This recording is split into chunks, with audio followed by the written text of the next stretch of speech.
Welcome to our wood assembling tutorial. Today's technique is called domino. Without further ado, let's begin. Here are the tools and materials we need: a Japanese saw, white glue, a mallet, a pencil, 1 or 2 pieces of wood, some tenons, a machine called domino, 2 clamps, and a ruler. Let's start by splitting in half a piece of wood. Dorian is drawing a line in the center before sewing.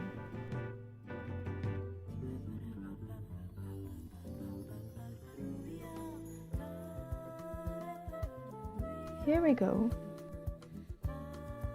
Repeat the same process with another piece of wood.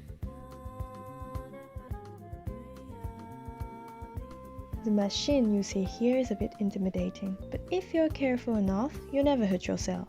As you can see here, it carved a hole in the wood. Put some glue in the hole and insert the tenon.